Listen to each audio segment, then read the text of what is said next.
지잉 마이너스 울린 문자 한 통에 천하를 호령하던 강 회장의 손이 사시나무 떨듯 떨립니다. 강진우님, 3,000원 결제 승인. 발신자는 3년 전 화마 속에 잃어버린 막내 아들. 여보게 자네도 이게 보이나? 죽은 내 아들이. 배가 고프다고 문자를 보냈어. 다들 미쳤다고 헛것을 본 거라고 혀를 찼습니다. 하지만 이 3,000원짜리 떡볶이 값은 단순한 결제가 아니었습니다. 지옥 같은 삶을 버티고 있던 며느리와 손주들이 보낸 마지막 살려달라는 비명이었습니다. 꺼져가던 한 가족의 운명을 송두리째 바꿔놓은 기적 같은 이야기. 지금부터 그 가슴 벅찬 현장으로 여러분을 초대합니다.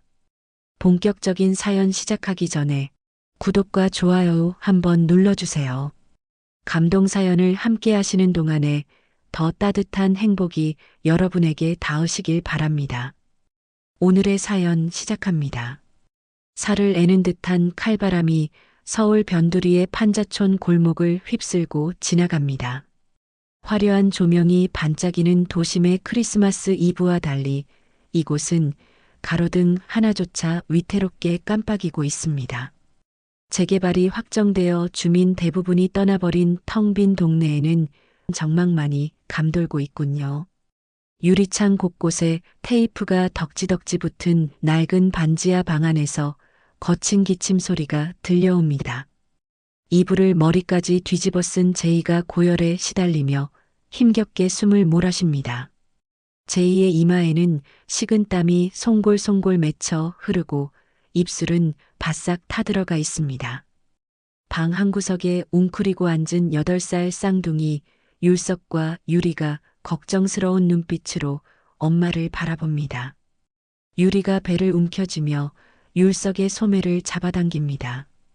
유리가 울먹이는 목소리로 말했습니다. 오빠, 배가 너무 아파. 꼬르륵 소리가 자꾸 나. 율석이 유리의 입을 작은 손으로 막으며 속삭였습니다. 쉿, 조용히 해. 엄마 깨시면 안 돼. 엄마 많이 아프시잖아. 유리가 눈물을 글썽이며 율석을 쳐다보았습니다. 하지만 어제부터 아무것도 못 먹었는걸. 쌀통도 비었어. 율석이 한숨을 내쉬며 자리에서 일어났습니다. 율석이 부엌으로 가서 쌀통 뚜껑을 열어보지만 바닥을 긁는 소리만 요란하게 울릴 뿐 쌀알은 보이지 않습니다. 율석은 다시 방으로 돌아와 장롱문을 조심스럽게 엽니다. 장롱 깊숙한 곳에는 아빠가 생전에 입던 낡은 작업복 점퍼가 걸려 있습니다. 율석이 까치발을 들고 점퍼를 꺼내 품에 안습니다. 아빠의 냄새가 희미하게 남아있는 점퍼 안주머니에 율석이 손을 집어넣습니다. 율석의 손끝에 낡은 가죽 지갑이 잡힙니다.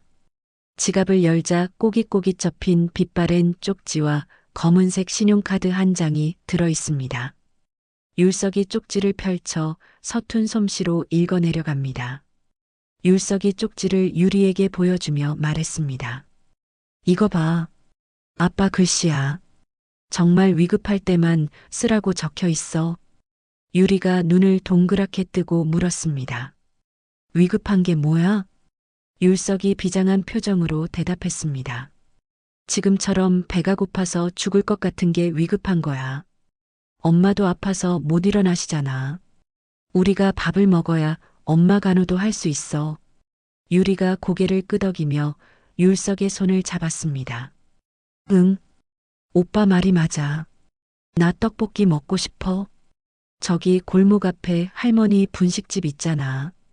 율석은 결심한 듯 아빠의 카드를 주머니에 깊숙이 찔러 넣습니다. 두 아이는 잠든 제이의 머리맡에 물수건을 다시 올려두고 조용히 현관문을 나섭니다. 매서운 바람이 아이들의 얇은 옷깃을 파고들지만 두 손을 꼭 잡은 남매는 서로의 온기에 의지의 눈길을 걸어갑니다. 골목 어귀에 다다르자 희미한 불빛이 새어나오는 허름한 천막이 보입니다. 이모손 분식이라고 적힌 간판은 바람에 덜컹거리고 있습니다. 가게 안으로 들어서자 따뜻한 김과 매콤한 떡볶이 냄새가 아이들의 코를 자극합니다. 주인 이모가 떡볶이 판을 저으며 아이들을 반갑게 맞이합니다. 주인이 국자를 내려놓으며 물었습니다. 아이고 추운데 꼬맹이들이 웬일이니? 엄마는 어디 가고 너희끼리 왔어? 율석이 주머니에서 카드를 꺼내 두 손으로 공손히 내밀며 말했습니다. 아주머니, 떡볶이랑 오뎅 1인분만 주세요. 이 카드로 계산할게요. 주인 할머니가 의아한 표정으로 카드를 받아들며 물었습니다. 이건 누구 카드니? 너희 엄마 거니? 율석이 침을 꼴깍 삼키며 대답했습니다. 네. 엄마가 심부름 시키셨어요. 배가 많이 고파서요. 주인 할머니는 고개를 갸웃거리면서도 배고파 보이는 아이들의 모습에 서둘러 떡볶이를 담습니다. 할머니가 카드 단말기에 검은색 카드를 꽂습니다. 잠시 후 지잉하는 기계음과 함께 영수증이 출력됩니다. 단말기 화면에는 3,000원 승인이라는 글자가 선명하게 찍힙니다. 같은 시각 서울 도심의 거대한 빌딩 숲 사이에 우뚝 솟은 태성그룹 본사 사옥. 최상층 대회의실에서는 팽팽한 긴장감이 흐르고 있습니다. 강만자 회장이 차가운 눈빛으로 임원들을 쏘아보고 있습니다. 강 회장의 앞에는 빨간 줄이 그어진 실적 보고서가 던져져 있습니다. 강만자 회장이 책상을 내리치며 고함을 질렀습니다. 이따위 실적을 보고라고 들고 온 겁니까? 연말이라고 다들 정신이 나갔어. 내 아들이 살아있었으면 이런 꼴은 안 봤을 거야. 임원들이 고개를 푹 숙인 채 아무 말도 하지 못하고 벌벌 떨고 있습니다. 그때 강 회장의 앞에 놓인 개인 휴대폰이 짧게 진동합니다. 강 회장은 미간을 찌푸리며 무심코 휴대폰 액정을 확인합니다. 순간 강 회장의 눈동자가 걷잡을 수 없이 흔들리기 시작합니다. 액정에는 믿을 수 없는 알림 메시지가 떠 있습니다. 강진우님 카드 승인 3,000원 이모손 분식. 강 회장은 숨이 멎을 것 같은 충격에 의자 팔걸이를 꽉 움켜쥡니다. 3년 전 화재 사고로 잃어버린 막내 아들 강진우의 이름입니다. 아들이 죽은 뒤에도 혹시나 하는 마음에 정지시키지 않고 매달 결제 대금을 납부해 오던 그 카드입니다. 강만자 회장이 떨리는 손으로 휴대폰을 들어 올리며 소리쳤습니다. 이게 무슨 일이야? 진우 카드가 긁혔어. 내 아들이 살아있다는 거야. 비서실장이 화들짝 놀라며 강 회장에게 다가왔습니다. 회장님, 그게 무슨 말씀이십니까? 도련님은 3년 전에 이미. 강만자 회장이 비서실장의 말을 끊으며 표독스럽게 외쳤습니다. 닥쳐. 지금 내 눈으로 똑똑히 봤어. 지금 당장 위치 추적해. 당장.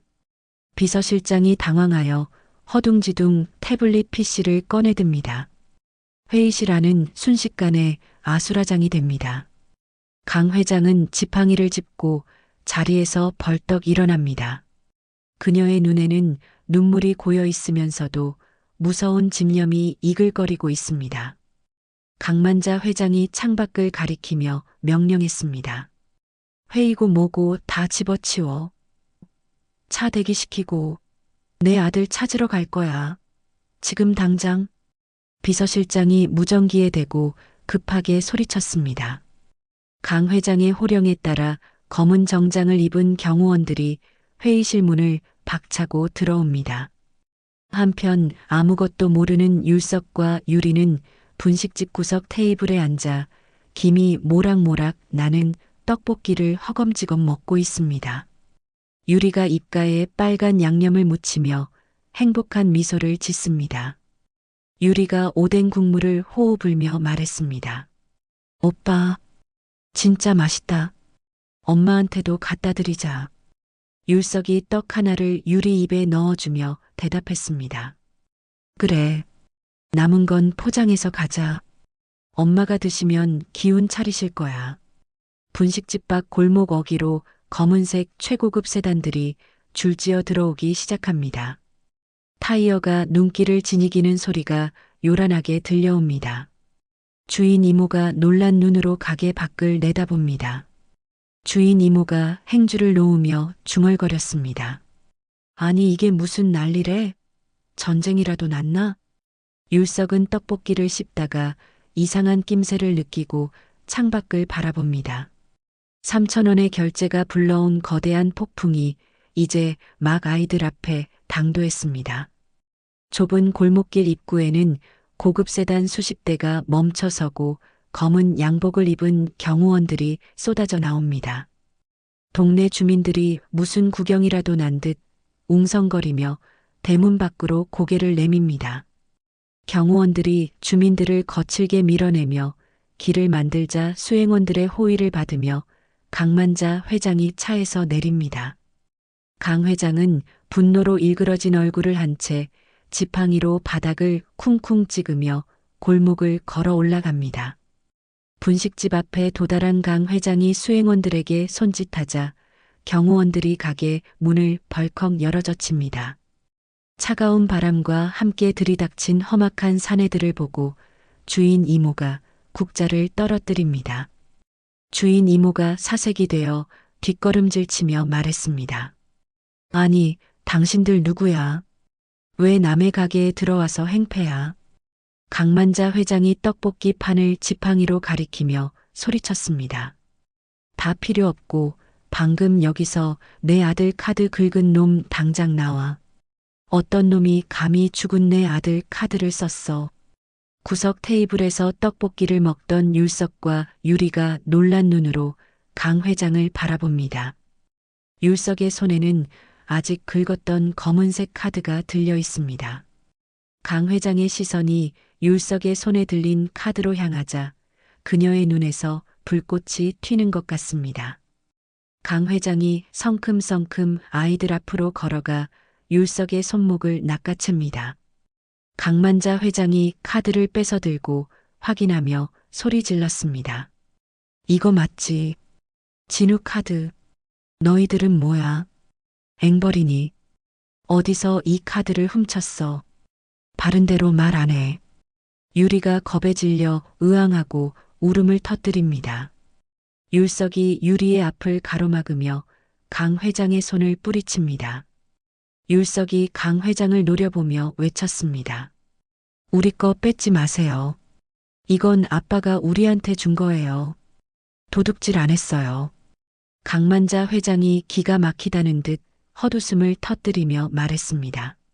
아빠, 죽은 사람이 와서 카드를 주고 갔다는 거냐? 어린 것들이 벌써부터 거짓말만 배워가지고. 경찰 불러. 당장 콩밥을 먹여주마. 비서실장이 난감한 표정으로 태블릿 PC를 내밀며 조심스럽게 거들었습니다. 회장님, 아이들이 너무 어립니다. 일단 자초지종을 들어보시는 게. 강만자 회장이 비서실장의 정강이를 지팡이로 때리며 소리쳤습니다. 시끄러워. 내 아들 죽고 3년이야. 그동안 이 카드 한 번도 안 썼어. 그런데 오늘 긁혔다고. 누군가가 내 아들 흉내 내면서 날 조롱하는 거야. 그때 분식집 밖에서 안 돼요 하는 비명소리와 함께 누군가가 뛰어옵니다. 소란스러운 소리에 잠에서 깬 제이가 맨발로 눈길을 달려온 것입니다. 제이는 헝클어진 머리에 얇은 내복 차림으로 덜덜 떨며 가게 안으로 들어섭니다. 제이가 강 회장의 얼굴을 확인하자마자 다리에 힘이 풀린 듯 그 자리에 털썩 주저앉습니다. 제이가 바닥을 기어가 강 회장의 바짓단을 잡고 애원했습니다. 회장님, 어머니, 제발 용서하세요. 아이들은 아무 잘못 없어요. 다 제가 시킨 거예요. 강만자 회장이 제이를 내려다보며 믿을 수 없다는 듯 뒷걸음질 칩니다. 3년 전 아들과 함께 사라졌던 자신이 그토록 증오하던 며느리가 눈앞에 있습니다. 강 회장의 얼굴이 경악에서 분노로 순식간에 바뀌며 붉게 달아오릅니다. 강만자 회장이 제2의 어깨를 발로 밀쳐내며 독서를 퍼부었습니다. 너였구나. 내년이 살아있었어. 내 아들 잡아먹고 도망치더니 기어이 살아있었어. 제이가 엎드린 채 오열하며 말했습니다. 죽을 죄를 지었습니다. 면목이 없습니다. 하지만 아이들이 배가 고파서 며칠을 굶어서 어쩔 수 없었습니다. 강만자 회장이 지팡이를 들어 올리며 고함을 질렀습니다. 핑계대지 마. 내가 내 아들 죽인 것도 모자라서 이제는 훔친 카드로 호의호식해. 주인 할머니와 동네 주민들이 웅성거리며 이 광경을 지켜봅니다. 골목 전봇대 뒤편에는 검은 모자를 푹 눌러 쓴 남자가 휴대폰으로 이 모든 상황을 촬영하고 있습니다. 최태만 전무의 사주를 받은 하수인이 실시간으로 영상을 전송 중입니다. 하수인이 작은 목소리로 어딘가에 통화를 시도합니다. 하수인이 입을 가리고 속삭였습니다. 네, 전무님, 찾았습니다. 그 여자가 맞습니다. 애가 둘이나 딸려 있는데요. 지금 회장님이 난리가 나셨습니다. 분식집 안의 분위기는 더욱 험악해집니다. 강 회장은 분이 풀리지 않는지 씩씩거리며 비서실장에게 손짓합니다. 강만자 회장이 싸늘한 목소리로 명령했습니다. 당장 끌어내. 경찰서로 넘겨. 무단 가택 침입에 절도죄까지 모조리 다 걸어서 감방에 쳐넣어. 다시는 내 눈에 안 띄게 해. 경호원 2명이 제이의 양팔을 거칠게 잡아일으킵니다. 제이가 끌려가지 않으려고 버둥거리지만 건장한 남자들을 당해낼 재간이 없습니다. 제이가 아이들을 바라보며 울부짖었습니다. 율서가, 유리야, 미안해. 엄마가 미안해. 어머니, 애들만은 제발 놔두세요. 유리가 엄마하고 소리치며 제이에게 달려가려 하자 다른 경호원이 유리의 앞을 가로막습니다. 엄마가 끌려가는 모습을 지켜보던 율석의 눈매가 매섭게 변합니다. 율석은 식탁 위에 놓인 젓가락을 꽉 쥐었다가 놓고는 주먹을 불끈 쥡니다. 율석이 다람쥐처럼 재빠르게 몸을 날려 엄마를 잡고 있는 경호원에게 달려듭니다. 율석이 악을 쓰며 소리쳤습니다. 우리 엄마 놓으라고. 이 나쁜 아저씨들아. 경호원이 귀찮다는 듯 팔을 휘두르며 율석을 떼어내려 합니다. 경호원이 인상을 쓰며 말했습니다. 이 꼬맹이가 진짜 저리 안 비켜. 그 순간 율석이 경호원의 굵은 팔뚝을 잇는 힘껏 물어뜯습니다. 아악하는 비명소리가 좁은 분식집 안에 울려 퍼집니다. 경호원이 고통에 몸부림치며 팔을 흔들자 매달려 있던 율석이 바닥으로 내동댕이 쳐집니다.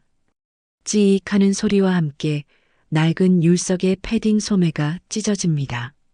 바닥에 넘어진 율석이 아픈 줄도 모르고 다시 일어나 엄마 앞을 가로막고 섭니다.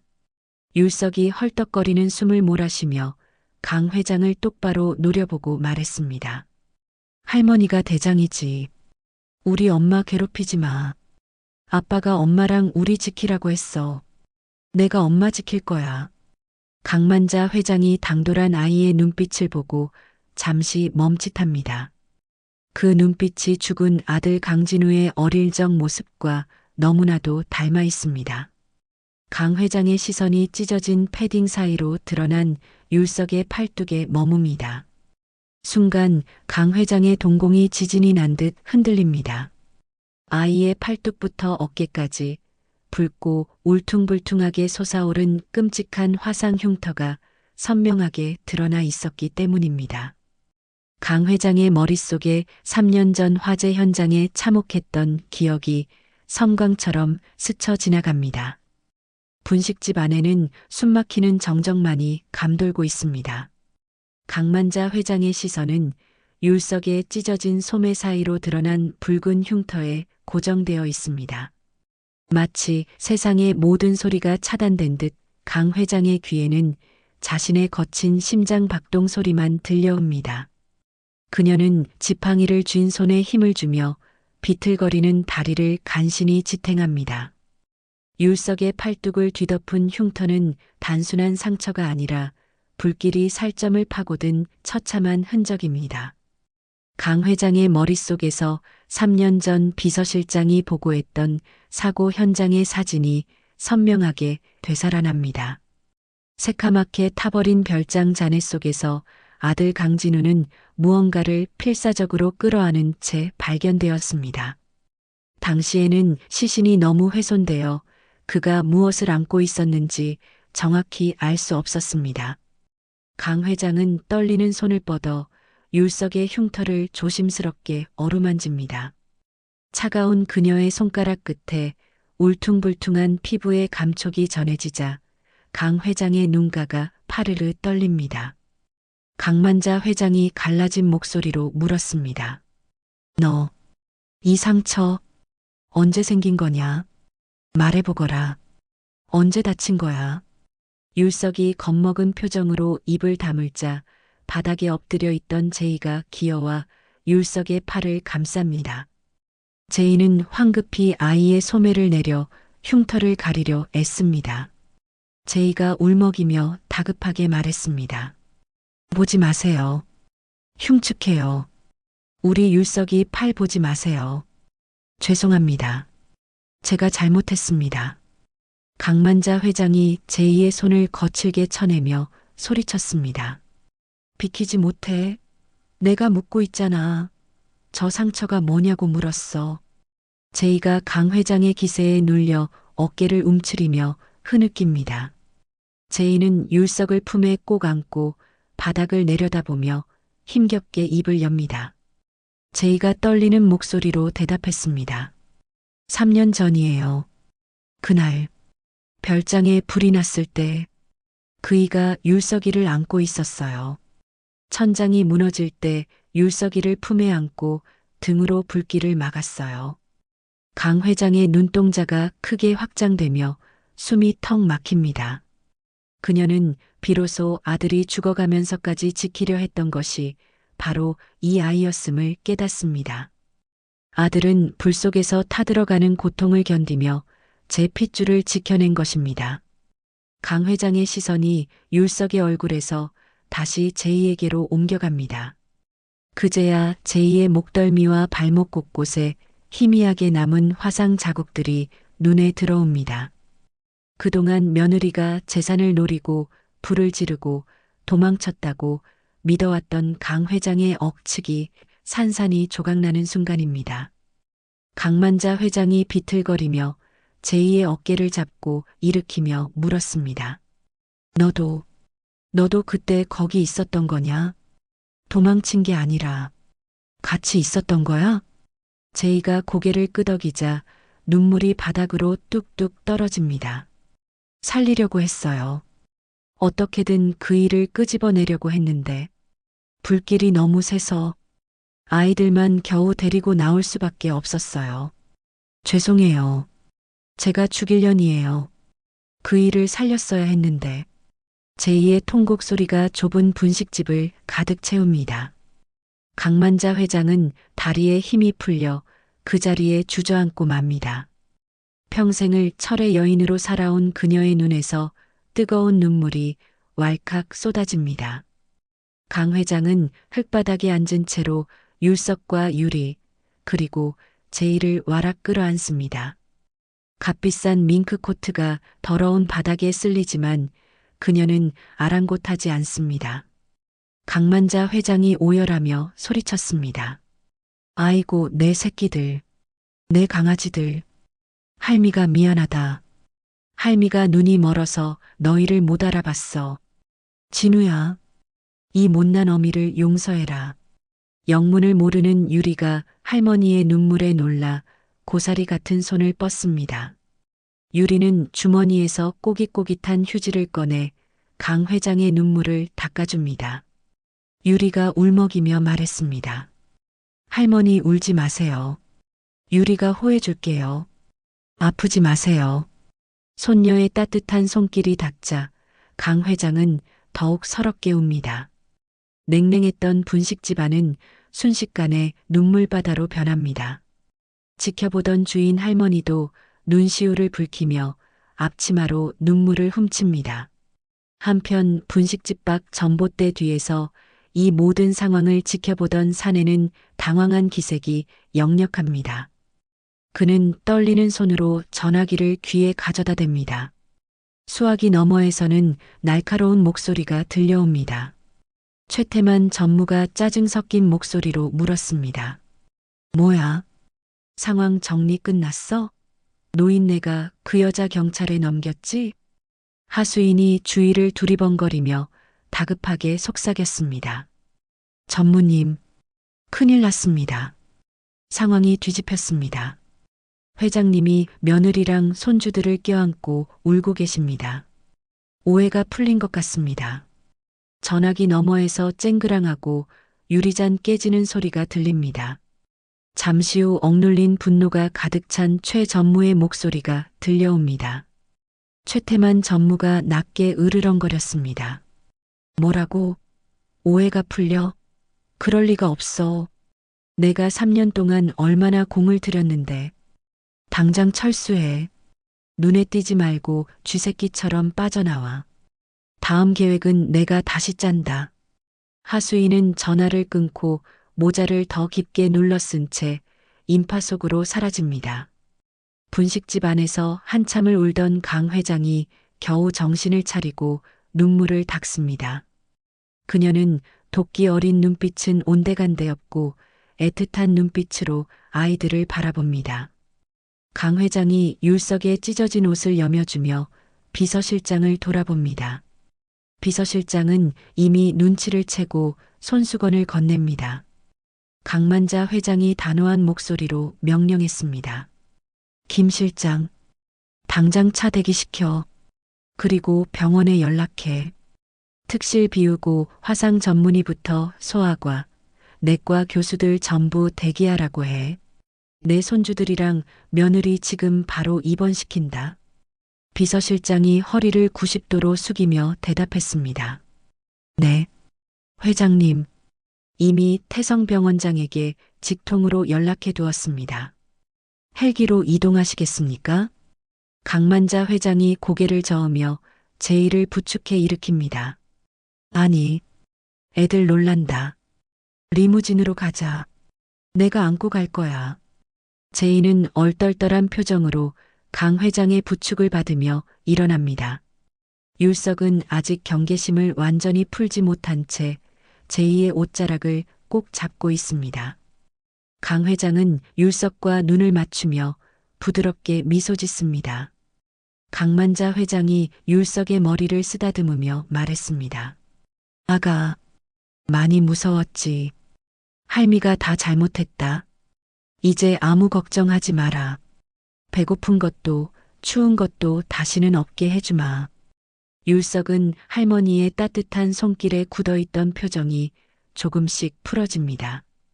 강 회장은 바닥에 뒹구는 식은 떡볶이 컵을 바라보다가 비서에게 눈짓합니다. 비서가 지갑에서 두툼한 수표 뭉치를 꺼내 주인 할머니의 떡볶이 판 옆에 슬그머니 놓습니다. 강만자 회장이 주인 할머니에게 고개를 숙이며 말했습니다.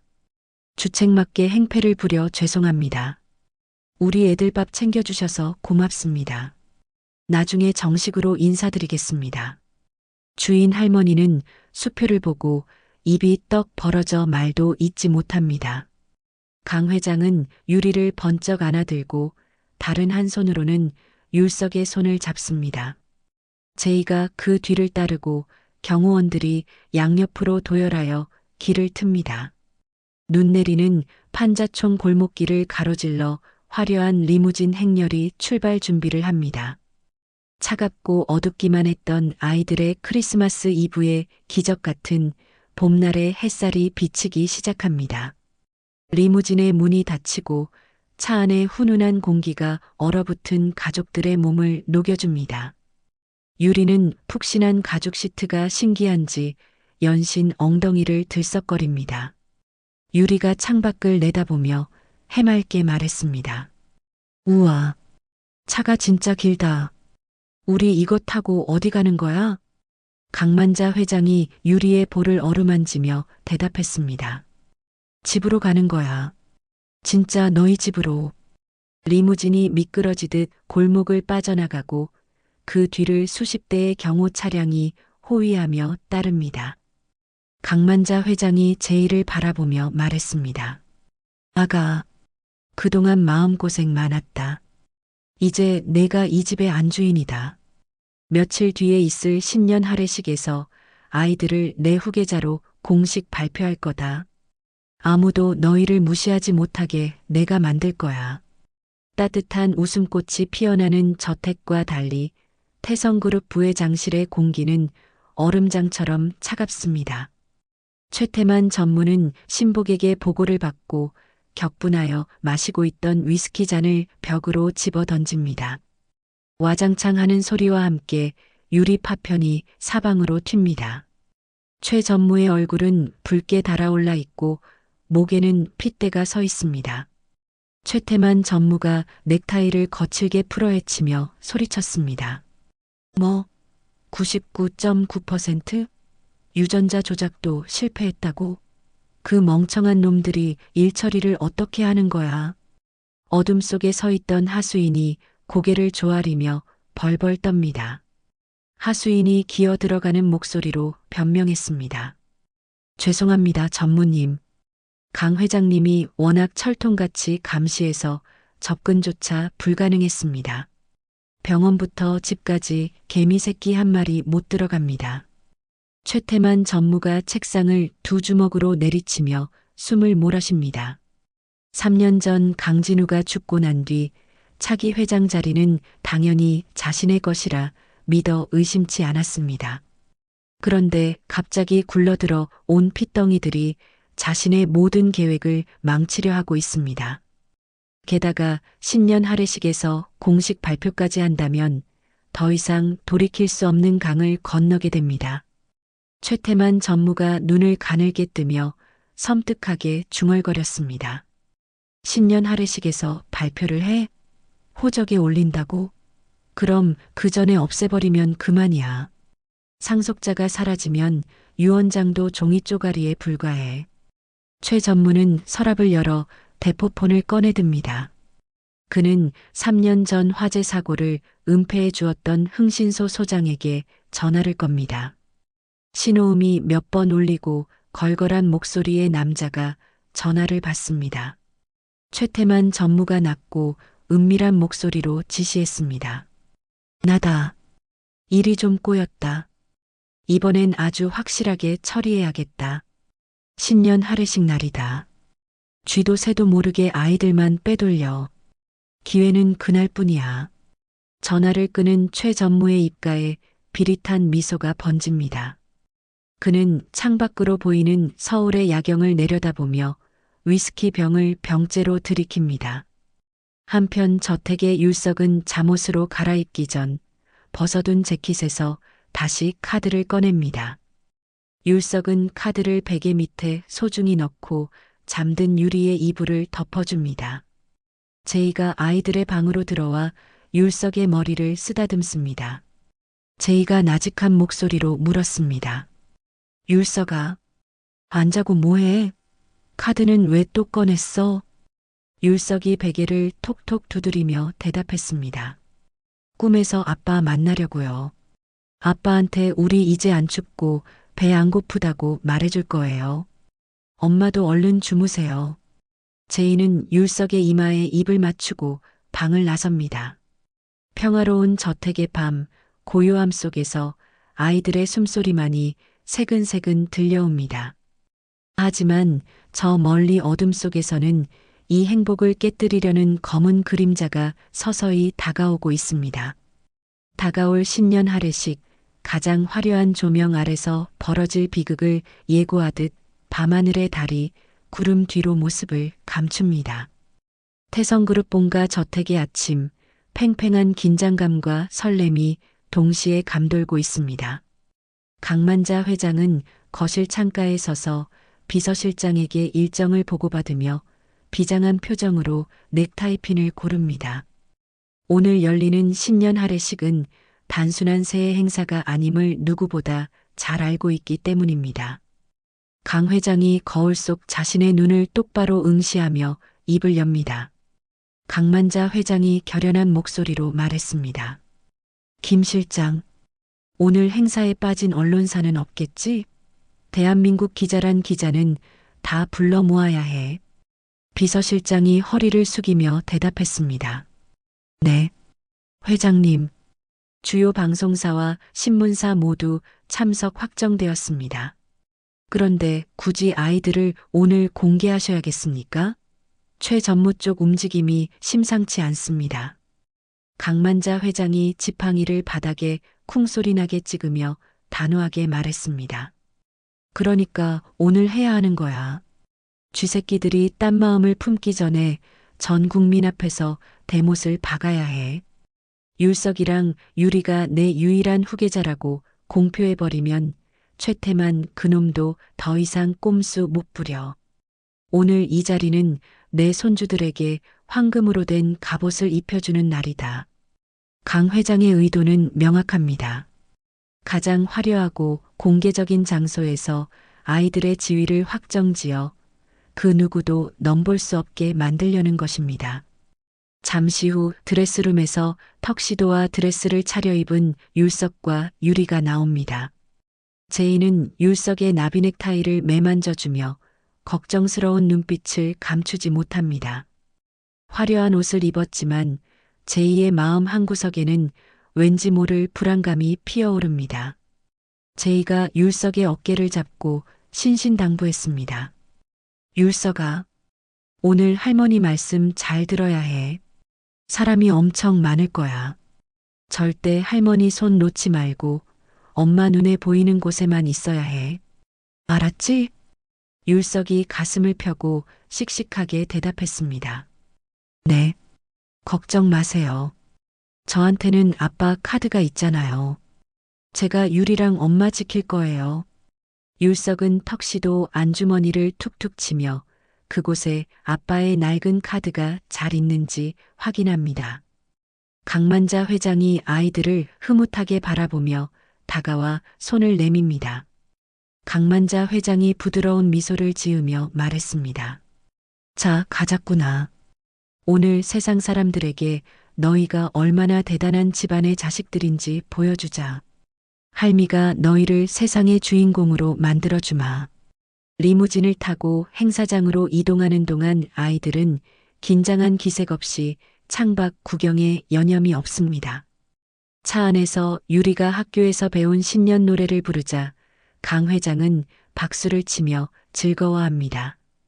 마침내 태성그룹 본사 대연회장에 도착하자 입구부터 수많은 취재진이 인산인해를 이루고 있습니다. 리무진 문이 열리고 강 회장이 아이들의 손을 잡고 레드카펫을 밟자 번쩍하는 성광들이 폭죽처럼 터집니다. 쏟아지는 플래시 세례 속에서도 율석은 위축되지 않고 강 회장의 손을 꼭 잡고 당당하게 걸어갑니다. 장내의 시선이 일제히 단상으로 향하고 웅성거리는 소리가 파도처럼 일렁입니다. 단상 아래 VIP석에 앉아있던 최태만 전무는 들어오는 강 회장 일행을 보며 와인잔을 깨질 듯이 움켜집니다. 최태만 전무가 옆에 앉은 이사에게 낮은 목소리로 씹어뱉듯 말했습니다. 노인네가 기어이 일을 저지르는군. 오늘 공표까지 해버리면 우린 끝이야. 주주들이 다 넘어가게 생겼어. 강만자 회장은 단상 위 마이크 앞에 서서 장내를 둘러봅니다. 그녀의 눈빛은 확신에 차 있고 목소리에는 힘이 실려 있습니다. 강만자 회장이 또렷한 목소리로 선언했습니다. 존경하는 주주 여러분, 그리고 임직원 여러분. 오늘 저는 이 신년 할애식 자리에서 제 목숨보다 소중한 핏줄을 소개하려 합니다. 죽은 제 막내 아들 강진우의 아들 강율석, 딸 강유리입니다. 이 아이들이 태성그룹의 차기 주인임을 이 자리에서 공식 선포합니다. 객석에서는 탄성과 함께 우레와 같은 박수갈채가 쏟아져 나옵니다. 최태만 전무는 억지로 입꼬리를 올려 박수를 치지만 눈동자는 살기로 번뜩입니다. 이대로 행사가 끝나버리면 자신의 야망은 물거품이 됩니다. 최 전무는 옆에 서 있는 보안 팀장에게 눈짓을 보냅니다. 지금이 아니면 기회는 영영 없다는 절박함이 그를 극단적인 선택으로 몰아넣습니다. 보안 팀장이 허리를 숙이고 최 전무의 귓가에 다가갑니다. 최태만 전무가 입술을 거의 움직이지 않고 속삭였습니다. 지금이야. 시선이 다 단상에 쏠려 있을 때 처리해. 쥐새끼 한 마리도 모르게. 30분 동안 놀이방 쪽 CCTV랑 보안 시스템 점검 핑계대고 꺼버려. 보안 팀장이 짧게 고개를 끄덕이고는 무전기에 대고 은밀하게 지시하며 사라집니다. 공식 행사가 끝나고 연회는 자유로운 파티 분위기로 이어집니다. 사람들은 뷔페 음식을 즐기며 담소를 나누고 유리는 접시에 담긴 케이크를 포크로 찍어강 회장의 입에 넣어줍니다. 유리가 눈웃음을 치며 애교 섞인 목소리로 말했습니다. 할머니, 아하세요. 이거 진짜 달콤해요. 강만자 회장이 입을 크게 벌려 받아먹으며 껄껄 웃었습니다. 아이고 달다. 우리 유리가 주니까 꿀맛이구나. 이제 아무 걱정 없다. 너희는 꽃길만 걸으면 돼. 주변의 임원들과 주주들도 강 회장의 파격적인 행복한 모습에 웃음을 터뜨립니다. 제이는 멀리서 그 모습을 지켜보며 안도의 한숨을 내쉽니다. 강 회장의 계획대로 모든 것이 순조롭게 풀리는 것 같아 마음이 놓입니다. 하지만 아이들이 어른들의 대화에 지루해하며 몸을 비틀기 시작합니다. 강만자 회장이 아이들의 등을 토닥이며 말했습니다. 우리 강아지들 심심하구나. 저쪽에 가면 장난감 많은 놀이방이 있어. 거기서 잠깐만 놀고 있으렴. 할미가 손님들 인사만 받고 금방 갈게. 제이가 아이들을 데리고 행사장 구석에 마련된 키즈룸으로 이동합니다. 제이는 아이들이 노는 것을 확인하고 잠시 화장실을 다녀오기 위해 자리를 비웁니다. 제이가 율석의 손을 잡으며 당부했습니다. 율석아, 엄마 화장실 금방 다녀올게. 동생이랑 여기서 얌전히 놀고 있어. 밖으로 나가면 절대 안 돼. 율석이 고개를 끄덕이며 대답했습니다. 네, 알았어요. 다녀오세요. 제이가 멀어지자 놀이방 입구 쪽에서 알록달록한 옷을 입은 피에로가 등장합니다. 최 전무가 심어둔 하수인입니다. 피에로는 커다란 풍선을 들고 저글링을 하며 아이들의 시선을 끕니다. 화려한 파티 분위기에 취해 경계심이 풀린 아이들은 호기심 가득한 눈으로 피에로를 바라봅니다. 피에로는 아무 말 없이 손가락으로 입을 가리키며 쉬타는 신용을 합니다. 피에로가 손짓으로 비상구 쪽을 가리키며 작은 목소리로 속삭였습니다. 얘들아, 저기 문 뒤에 가면 더 신기한 게 많단다. 아저씨랑 가서 마술쇼 볼래? 사탕도 아주 많아. 유리가 율석의 소매를 잡고 보채기 시작합니다. 유리가 방방 뛰며 말했습니다. 오빠, 나 마술 볼래. 사탕도 먹고 싶어. 우리 가보자. 율석은 잠시 망설이지만 오늘 할머니가 세상의 주인공이라고 했던 말이 생각나 특별 이벤트라고 착각합니다. 율석과 유리는 피에로를 따라 놀이방 구석에 있는 비상구 문으로 향합니다. 보안 팀장이 미리 손을 써둔 덕분에 비상구 쪽에는 경호원도 없고 CCTV에 빨간 불도 꺼져 있습니다. 아이들이 문턱을 넘어서자마자 피에로는 싸늘한 표정으로 돌변하며 문을 닫아버립니다. 육중한 철문이 쾅 하고 닫히는 소리가 나지만 연회장의 웅장한 오케스트라 연주 소리에 묻혀 아무도 듣지 못합니다. 강 회장이 그토록 막으려 했던 최악의 시나리오가 가장 안전하다고 믿었던 그 순간에 시작되고 말았습니다. 최태만 전무는 와인잔을 들어 올리며 강 회장을 향해 건배를 청합니다. 최태만 전무가 의미심장한 미소를 지으며 말했습니다. 회장님, 오늘 공표하시느라 고생 많으셨습니다. 태성그룹의 새로운 미래를 위하여 건배. 강만자 회장은 아무것도 모른 채 환하게 웃으며 잔을 부딪힙니다. 유리잔이 부딪히는 맑은 소리가 울려 퍼지는 순간 율석의 주머니 속에 있는 아빠의 낡은 카드가 미세하게 떨리는 것만 같습니다. 행복의 절정에서 시작된 비극의 카운트다운이 째깍거리고 있습니다. 손을 씻고 나온 제이가 가벼운 발걸음으로 놀이방 쪽으로 향합니다. 복도 끝에 위치한 놀이방 입구는 이상하리만치 조용합니다. 제이는 불길한 예감에 걸음을 재촉하여 놀이방 문을 활짝 엽니다. 풍선과 장난감이 어지럽게 널려 있는 방 안에는 텅 빈 공기만 감돌고 있습니다. 제이가 놀란 눈으로 방 구석구석을 살피며 아이들의 이름을 부릅니다. 제이가 떨리는 목소리로 외쳤습니다. 율서가? 유리야? 엄마 왔어. 어디 숨었니? 장난치지 말고 나와. 하지만 커튼 뒤를 들춰보고 미끄럼틀 아래를 봐도 아이들의 그림자조차 보이지 않습니다. 제이의 심장이 쿵쿵거리며 귓가에 이명이 들리기 시작합니다. 그녀는 비틀거리며 복도로 뛰쳐나가 지나가는 호텔 직원의 팔을 붙잡습니다. 제이가 사색이 되어 비명을 지르듯 물었습니다.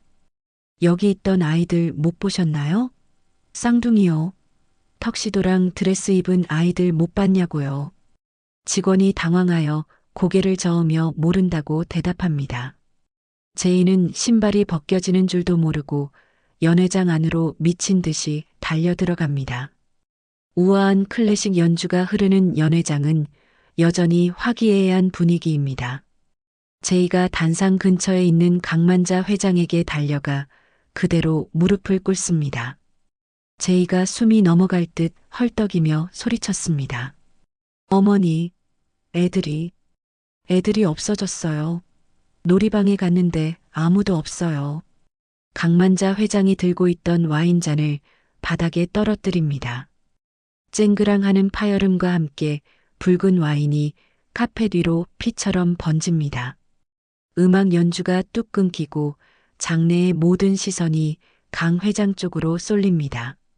강 회장은 본능적으로 사태의 심각성을 직감하고 지팡이를 짚고 일어섭니다. 강만자 회장이 우렁찬 목소리로 비서실장에게 명령했습니다. 지금 당장 호텔 문 걸어 잠가. 출입구 봉쇄해. 개미 새끼 한 마리도 못 나가게 막아. 비서실장이 무전기에 대고 고함을 지르며 경호팀을 소집합니다. 연회장은 순식간에 공포와 혼란의 도가니로 변합니다. 최태만 전무가 놀란 척 연기를 하며 강 회장 옆으로 다가와 부축하는 신용을 합니다. 최태만 전무가 심각한 표정으로 물었습니다. 회장님, 진정하십시오. 아이들이 잠시 숨바꼭질이라도 하는 거 아니겠습니까? 강만자 회장이 최 전무의 손을 뿌리치며 보안실로 발걸음을 옮깁니다. 보안실 모니터 앞에는 식은땀을 흘리는 보안팀장과 직원들이 서 있습니다. 강 회장이 모니터를 가리키며 윽박지릅니다. 강만자 회장이 책상을 내리치며 고함을 질렀습니다. CCTV 돌려. 애들이 마지막으로 어디 있었는지 당장 찾아내. 보안팀장이 떨리는 손으로 키보드를 두드리지만 놀이방 내부 화면은 까맣게 꺼져 있습니다. 강 회장의 눈썹이 꿈틀거리며 분노가 치밀어 오릅니다. 강만자 회장이 보안팀장의 멱살을 잡으며 소리쳤습니다. 화면이 왜 이래? 태성그룹 행사장에 CCTV가 꺼져 있다는 게 말이 돼? 내 놈들이 제정신이야? 그때 한 직원이 비상구 쪽 외부 카메라에 찍힌 희미한 영상을 찾아냅니다. 회장님, 여기 비상구 쪽에 찍혔습니다. 모니터 화면 속에는 피에로 복장을 한 남자를 따라 율석과 유리가 비상계단을 내려가는 뒷모습이 찍혀 있습니다. 제이는 화면을 보자마자 안 돼. 라고 비명을 지르며 오열합니다. 그 순간 강 회장의 개인 휴대폰이 요란하게 울리기 시작합니다. 발신자 정보 없음. 강 회장은 떨리는 손으로 통화 버튼을 누르고 스피커폰으로 전환합니다. 수화기 너머에서 기계음으로 변조된 음산한 목소리가 흘러나옵니다. 범인이 비웃듯이 말했습니다. 강 회장님, 손주들 찾으시나 봅니다. 애들이 아주 귀엽더군요. 강만자 회장이 입술을 깨물며 소리쳤습니다. 너 누구야? 내 손주들에게 손가락 하나라도 대면 넌 죽은 목숨이다. 원하는 게 뭐야?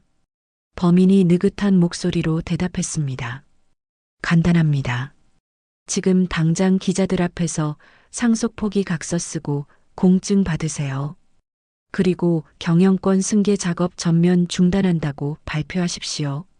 그러면 아이들은 살려보내드리죠. 강만자 회장의 손이 부들부들 떨립니다. 옆에서 듣고 있던 최태만 전무가 회심의 미소를 감추고 걱정스러운 표정으로 끼어듭니다.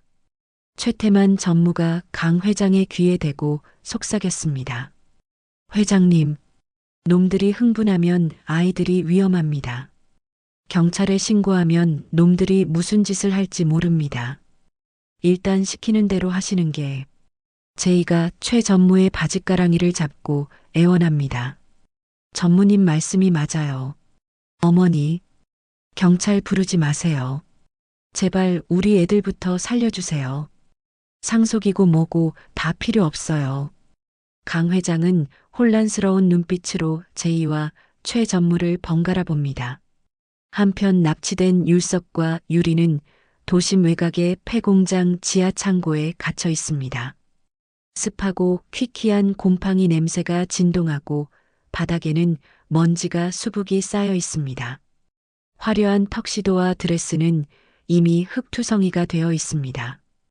두려움에 질린 유리가 율석의 품에 파고들며 훌쩍거립니다. 유리가 덜덜 떨며 울먹였습니다. 오빠, 무서워. 여기 너무 깜깜해. 엄마 보고 싶어. 집에 가고 싶어. 율석이 유리의 어깨를 감싸 안으며 귓가에 속삭였습니다. 유리야, 울지 마. 오빠가 있잖아. 오빠가 꼭 지켜준다고 했지? 조금만 참아. 율석은 두려움을 꾹 참고 주변을 살핍니다. 굳게 닫힌 철문 밖에서는 납치범들이 떠드는 소리가 들려옵니다. 납치범들은 아이들이 갇힌 것을 확인하고 긴장이 풀렸는지 술판을 벌이고 있습니다. 납치범이 캔 맥주를 따며 말했습니다. 아, 이번 건수 끝나면 평생 놀고 먹겠다. 꼬맹이들 몸값이 어마어마하잖아. 납치범이 치킨 닭다리를 뜯으며 대답했습니다. 그러게 말이야. 최 전무가 뒤 봐준다니까 걱정할 것도 없어. 빨리 먹고 한숨 자자. 율석은 주머니에 손을 넣어봅니다. 손끝에 딱딱하고 차가운 플라스틱의 감촉이 느껴집니다. 턱시도 안주머니에 몰래 챙겨 넣었던 아빠의 카드입니다. 율석은 카드를 꺼내 어둠 속에서 희미하게 빛나는 마그네틱 선을 바라봅니다. 율석이 유리에게 카드를 보여주며 작게 말했습니다. 유리야, 이거 봐. 아빠가 우리랑 같이 있어. 그때처럼 아빠가 우리 구해줄 거야. 유리가 눈물을 닦으며 고개를 끄덕입니다. 응, 아빠 카드. 오빠 근데 여기는 떡볶이 가게가 아니잖아. 카드를 어떻게 써? 율석은 입술을 굳게 다물고 철문 아래 틈새를 노려봅니다. 문틈 사이로 배달 오토바이 소리가 들리고 곧이어 납치범들이 배달원과 실랑이 하는 소리가 들립니다. 배달원이 퉁명스러운 목소리로 말했습니다. 여기까지 오느라 길 헤맸어요. 현금 없으시면 카드 결제하셔야죠. 단말기 가져왔으니까 결제하세요. 납치범이 짜증을 내며 소리쳤습니다. 아이씨, 현금이 모자라네. 아, 그냥 긁어. 빨리 하고 가. 납치범들이 술에 취해 비틀거리는 사이 배달원이 카드 단말기를 꺼내 들고 안쪽으로 들어오려 합니다. 율석은 문틈으로 보이는 단말기의 불빛을 놓치지 않고 주시합니다. 저 단말기만 있다면 엄마와 할머니에게 우리가 어디 있는지 알릴 수 있다는 생각이 율석의 머리를 스칩니다. 다시 연회장의 보안실. 강만자 회장은 결단을 내리지 못하고 괴로워하며 머리를 감싸쥐고 있습니다. 최태만 전무는 시계를 보며 초조한 듯 재촉합니다. 최태만 전무가 다급하게 말했습니다. 회장님, 시간이 없습니다. 놈들이 다시 전화하기 전에 결단하셔야 합니다. 주주들 다 보는 앞에서 포기각서 쓰시죠. 아이들 목숨보다 중요한 게 어디 있습니까? 강만자 회장이 붉게 충혈된 눈으로 최 전무를 쏘아봅니다. 평소와 달리 지나치게 서두르고 경찰 신고를 극구 반대하는 최 전무의 태도에서 미세한 위화감이 느껴집니다. 하지만 당장 손주들의 목숨이 경각에 달려 있어 강 회장은 이러지도 저러지도 못하는 상황입니다. 제인은 바닥에 주저앉아 아이들의 이름을 부르며 통곡하고 있습니다.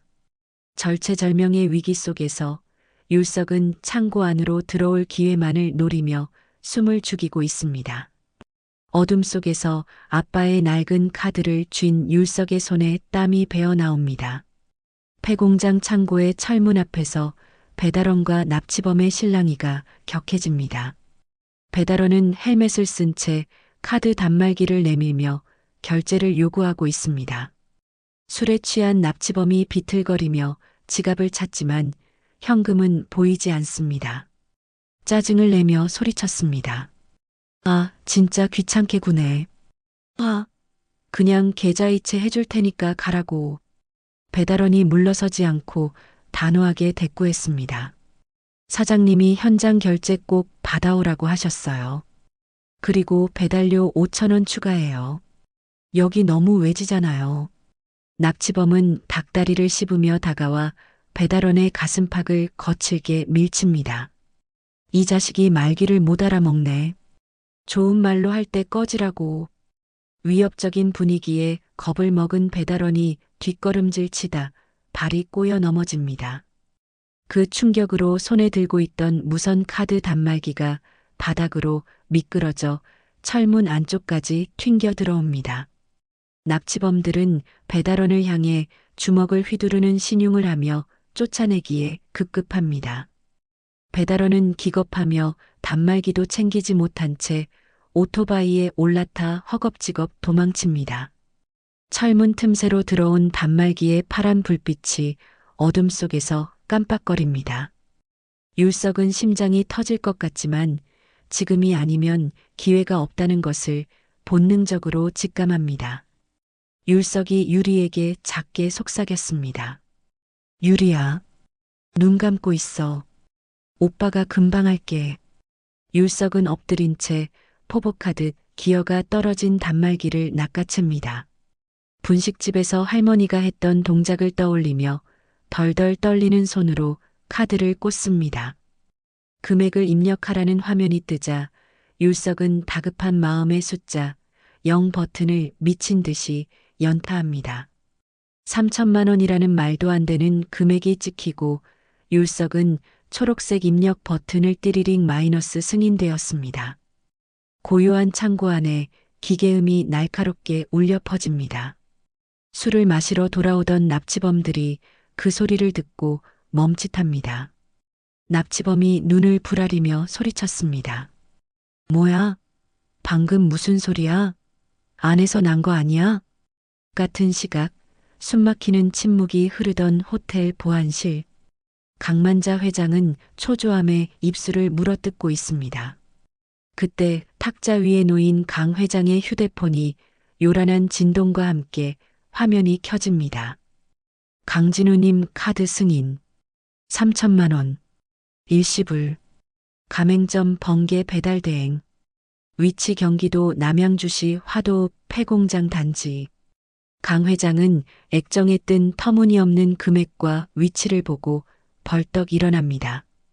이것은 단순한 결제가 아니라 아이들이 보내는 필사적인 구조 신호임이 틀림없습니다. 강만자 회장이 비명을 지르듯 외쳤습니다. 찾았다. 내 새끼들이 살아있다. 남양주 폐공장이다. 전원 출동해. 보안실에 있던 경찰서장이 즉시 무전기에 대고 고함을 칩니다. 전 경찰 출동. 헬기 띄우고 타격대 진입해. 구석에서 상황을 지켜보던 최태만 전무의 얼굴이 하얗게 질립니다. 그는 강 회장의 시선을 피해 슬그머니 주머니에서 대포폰을 꺼냅니다. 납치범들에게 도망치라는 문자를 보내려는 찰나 강 회장의 지팡이가 최 전무의 손목을 내리칩니다. 억하는 비명과 함께 휴대폰이 바닥에 떨어집니다. 강만자 회장이 서슬퍼런 눈빛으로 최 전무를 노려보며 말했습니다. 어딜 연락해? 내 놈 짓이지? 감히 내 핏줄을 건드려? 최태만 전무가 억울하다는 듯 손을 저으며 변명했습니다. 회장님, 오해십니다. 저는 그저 아이들이 걱정돼서. 강만자 회장이 비서실장에게 눈짓하자 경호원들이 최 전무의 양팔을 결박합니다. 곧이어 경찰특공대와 경호팀 차량 수십 대가 사이렌을 울리며 도로를 질주합니다. 밤하늘을 가르는 헬기의 서치라이트가 어두운 폐공장 단지를 대낮처럼 비춥니다. 창고 안의 납치범들은 밖에서 들리는 헬기 소리에 당황하여 우왕좌왕합니다. 납치범이 창고 밖을 내다보며 비명을 질렀습니다. 형님, 짭새들이야. 헬기까지 떴어. 우리 다 죽었어. 납치범이 쇠파이프를 집어들고 창고 문을 열어젖히며 아이들에게 다가갑니다. 이 새끼들이 무슨 짓을 한 거야? 너희 때문에 다 망쳤어. 납치범이 율석을 향해 쇠파이프를 치켜드는 순간 창고 천장의 유리창이 깨지며 특공대원들이 레페를 타고 쏟아져 내려옵니다. 탕탕탕 공포탄 소리와 함께 연막탄이 터지고 창고 안은 순식간에 아수라장이 됩니다. 매캐한 연기 속에서 특공대원들이 납치범들을 순식간에 제압하여 바닥에 눕힙니다. 특공대장이 율석과 유리를 감싸 안으며 외쳤습니다. 확보 완료. 아이들 무사하다. 상황 종료. 뒤이어 도착한 리무진에서 내린 제이가 신발도 신지 않은 채 창고 안으로 뛰어들어옵니다. 먼지와 흙투성이가 된 율석과 유리를 발견한 제이는 짐승 같은 울음소리를 토해내며 아이들을 끌어안습니다.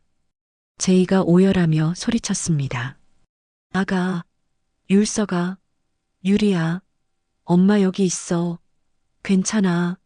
이제 괜찮아. 유리가 엄마하고 울음을 터뜨리며 제이의 목에 매달립니다. 강만자 회장도 뒤따라 들어와 손주들의 얼굴을 확인하고 다리에 힘이 풀려 주저앉습니다.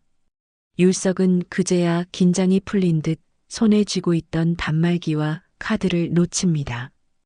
강 회장이 바닥에 떨어진 낡은 카드를 주워 흙을 털어내며 흐느낍니다. 강만자 회장이 카드를 가슴에 품으며 중얼거렸습니다. 진우야, 고맙다. 내가 또 살렸어. 내가 우리 애들 살렸어. 현장으로 끌려온 최태만 전무는 수갑을 찬 채 고개를 숙이고 있습니다. 납치범 중 한 명이 최 전무를 보자마자 삿대질을 하며 고래고래 소리를 지릅니다. 납치범이 악을 쓰며 폭로했습니다. 저 새끼야. 최 전무가 시킨 일이라고. 우리는 돈만 준 데서 시키는 대로 했을 뿐이야. 증거도 다 있어. 납치범이 주머니에서 녹음기를 꺼내 경찰에게 넘깁니다. 녹음기에서는 아이들만 없애버리면 상속은 무효야라는 최 전무의 목소리가 선명하게 흘러나옵니다.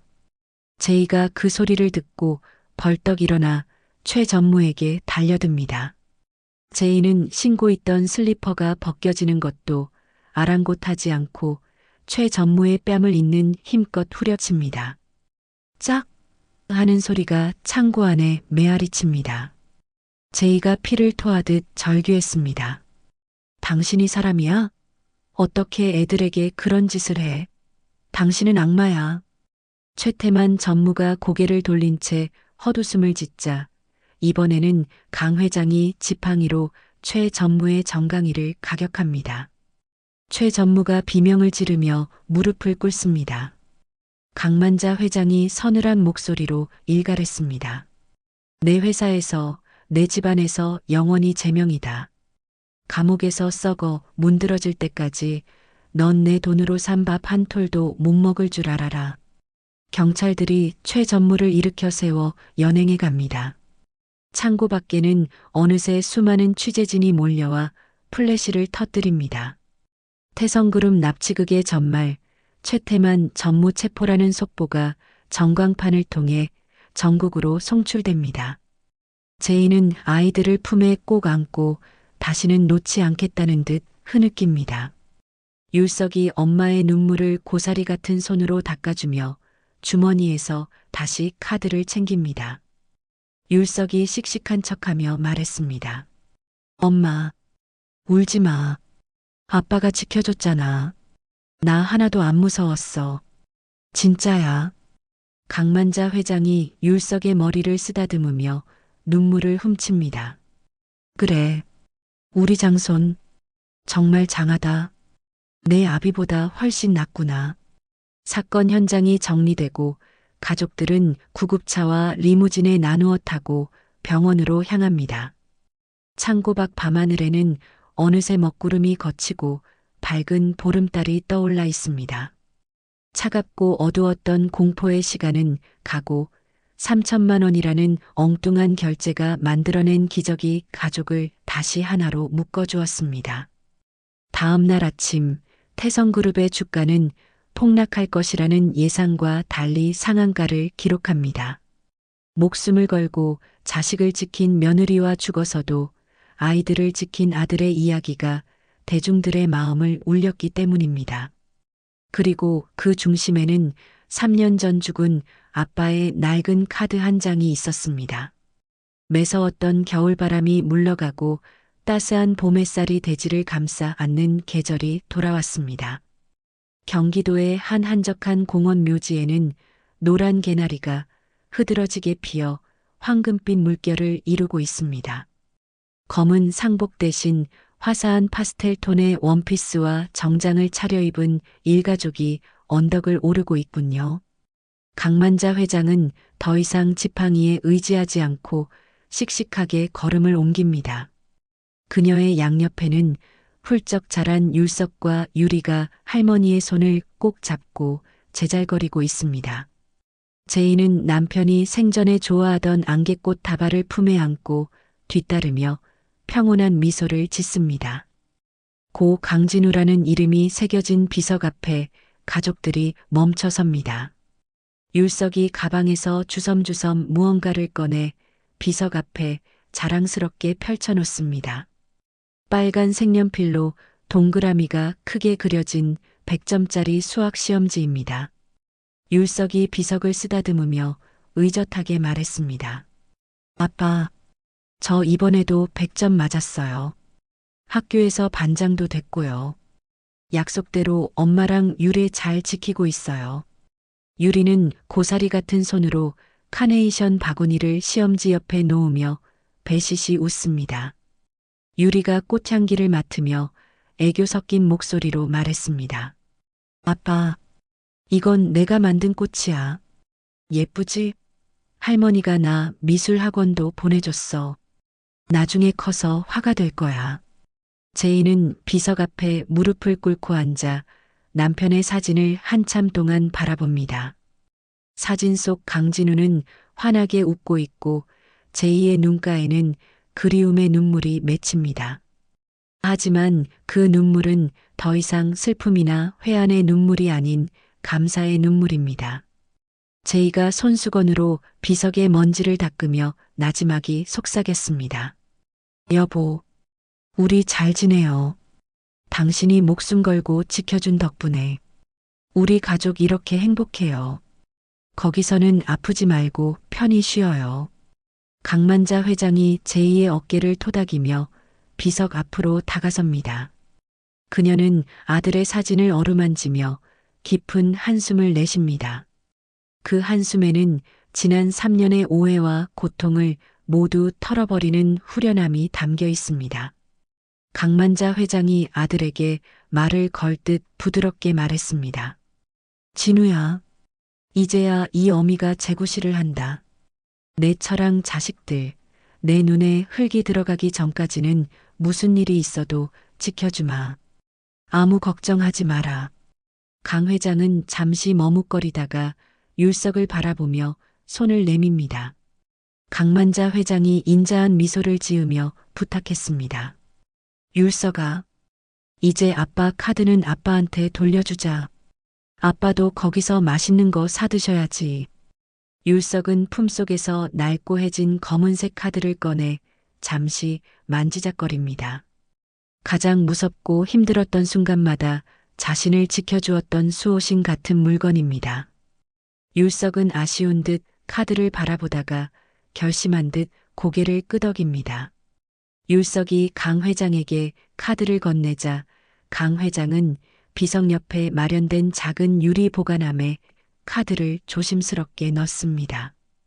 유리함 속에는 영수증과 가족 사진이 함께 들어 있습니다. 유리가 고개를 갸웃거리며 걱정스럽게 물었습니다. 할머니, 근데 아빠가 천국에서 떡볶이 먹고 싶으면 어떡해? 거기 떡볶이 가게 없으면 큰일이잖아. 유리의 엉뚱한 질문에 엄숙하던 묘소 앞이 순식간에 웃음바다로 변합니다. 오늘 들려드린 이야기 어떠셨나요? 3,000원이라는 작은 돈이 만들어낸 기적, 그리고 그 속에 담긴 아버지의 위대한 사랑이 가슴을 먹먹하게 만듭니다. 비록 아빠 강진우 씨는 세상을 떠났지만 낡은 카드 한 장에 담긴 그의 간절한 마음이 벼랑 끝에 몰린 가족을 구해냈습니다. 유난히 추웠던 겨울을 지나 따뜻한 봄을 맞이한 율석이네 가족처럼 지금 힘든 시간을 보내고 계신 분들에게도 반드시 따스한 봄날이 찾아올 것이라 믿습니다. 때로는 세상이 매섭게 느껴져도 우리 곁에는 알게 모르게 우리를 응원하고 지켜주는 소중한 사랑이 있다는 사실을 잊지 않으셨으면 좋겠습니다. 가족이라는 이름의 따뜻한 울타리 안에서 언제나 건강하시고 행복하시기를 진심으로 기원합니다. 오늘도 함께 해주셔서 정말 감사합니다. 구독자분들의 내일이 오늘보다 더 편안하고 고요하길 바라겠습니다. 이야기를 끝까지 들어주신 분이 계시다면 잘 들었다고 댓글 하나만 남겨주세요.